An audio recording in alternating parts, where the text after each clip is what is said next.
with that theme, let's talk about the rise of the Canterbury Bulldogs. And you were saying about how winning starts in the off-season. Yep. You know, laying the bedrock down, giving yourself that big, strong base. You can see with the Bulldogs, the way they're playing their football, Cameron Ciraldo had a real vision of how we wanted to play. Yep. And they've recruited on that, etc. And I'll just go back, I'll take a little half step back there for a second. This is why one of the things I don't get is when a club decides, I think it's time to move someone on, a coach. But I'll tell you what, to save face, let's give him the first 6 rounds of next year. Well, it doesn't work, because in the off-season, you are putting down your principles and your ideas. Now, with the Bulldogs, you can see that. They recruited, they've done everything. Everything they've done is geared towards the way they want to play. Yep. The traditional Bulldogs pack are big, strong and aggressive. This, I'd reckon, is the smallest pack in the competition, the Bulldogs. But they're just playing they're playing a very cerebral type of football. Light feet through the middle, short passing. Football they're playing this year, they attempted to play that football from round 1. Yep. And they haven't so much changed. I mean, behind the scenes, week to week, you might just get a tiny little change. Yep. But they've laid a game plan and a principle down. This is how we're going to play it. And as a byproduct of not changing it up, every player knows it inside out. And once that starts to happen, you can start to form combinations. Like the first combination that really formed was the left-hand Burton kick out Bronson Cherry.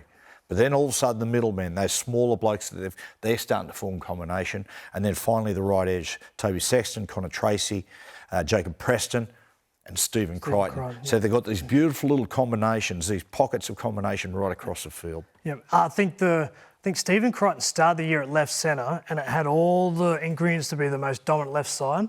But for defensively and the team first mentality, Crichton had to go to the right to really shore up that side defensively, and he's done a wonderful job. The other part too is they're a small forward pack, but they're getting the job done through heart and character. The flip side of it, they missed a lot of tackles. They missed more tackles than the Dragons on the weekend. Can that scramble defence, the ones where they miss a lot, can it stop Penrith? Can it stop Storm, who don't miss opportunities when given? I'll say this, Coop. I think there's 2 types of misses.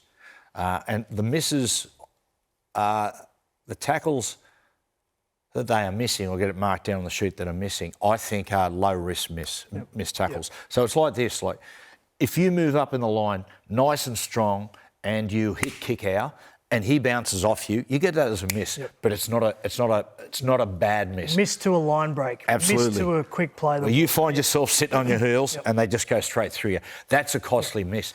Because it's a smaller pack of forwards, there's a lot of hitting and players bouncing off, but other guys are making the tackles. So they're not bad misses, so to speak. And the challenge will be, can Marnie, Kurt Mann, Josh Curran, can they do it to Fisher Harris Leota? Can they do it to Nelson? Those bigger packs consistently. But I tell you what, they're working very hard for one another at the moment. A couple of players I want to talk about. First, I want to talk about Kurt Mann. And it's clear that Cameron Ciraldo has given Kurt Mann clear instructions and clear boundaries. Right? At Newcastle, they almost let Kurt do whatever he wanted to a certain extent. And, you know, he was trying to do a little bit of everything and he'd tie himself in knots and he had no breaks. You're seeing Kurt nearly all of the time. He's running, just late footwork, poking through the line, play the ball quick, occasionally a nice little pass, a short pass, or out the back. He's just playing. It's the best football I've seen him play his career. He's still got a little bit of old Kurt in him. Right? And that is sometimes he gets married to a decision too long. Look at this. Here's an example here where he's trying to force a little bit. He overplays his hand big time here, Kurt Mann, because right now, stop there. If he goes inside shoulder on Mariner, creates one-on-one with Kickow and Ben Hunt, try. Yep. But he is trying to finesse this. He's already got to his target defender. He overplays it and turns over the ball. But all he need to do is go arrow straight at inside shoulder Mariner, and that is a try. And that was a lot of times the tail of the tape at Newcastle. I'd see him. I'd see Kurt, and it was a little bit with Connor Watson when he was there as well. They're high speed, high energy players. But if you let those players basically, if you don't put boundaries around what they're going to tie themselves in knots sometimes. Yeah, the one thing you probably need to learn on that play is count the numbers. Once you've got the advantage, as a ball player, you don't need to go sideways. You've got the 5-on-4, the 4-on-3. It's go straight to create the advantage outside. Toby Sexton. Good performance. Man, he since he's come into that football side, they've gone from strength to strength, and so has he. Yeah, I think they started off with Drew Hutchinson, steady hand, good organiser, but this kid's added to it. Like this couple of try assists he had here, nice kick, that's instinct, that's drifting across the field with time and space and reacting. But the try laid on for Bronson Cherry by pass, this is very smart. It's a gem, isn't it? Yeah. I mean, and that's a tough pass. Yep. That flat cut-out pass and decision at the last moment, that's a really tough ball. Ben Hunt, he realised Ben Hunt turns in on kick out and just opens up that space and threw a bullet pass to Cherry. So I think he's added to. And I think the other part, or the indication that says you're being an effective halfback, is the space that he's providing for Connor Tracy and Matt Burton. Yeah. You know, those guys are getting a lot of touches and causing damage. God, what about the role they're on at the moment? Give me a predicted finish.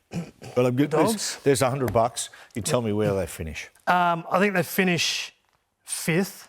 I think they play a home final. Right at the end of the... Yep. Yeah, okay. I think they've got a core almost sold out, whoever they're playing. They'll win week 1. And then it's whether that forward pack can go away to the loser of the top and beat their big forward pack. Because you imagine like the Roosters would be pretty scary for that forward pack to handle. I love what their edge defence is doing. Yeah. But it's just whether they can win that week 2. Yeah, my gut feel would be second week of the finals, which would be an amazing achievement.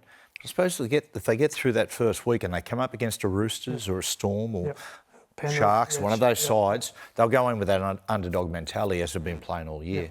But, geez, I just think, depending on what side of the draw you sit on, boy, it's big. To be fair, against the Dragons, they've got a big, powerful forward pack. And there was a lot of reasons for the Dragons to play well against the Dogs, and they got the job done. Yeah. Kurt Mann vision, there was a lot of space for Kurt Mann to do his thing. That's the way the Dogs need to play. They need space for the little men to use their footwork and their passing game.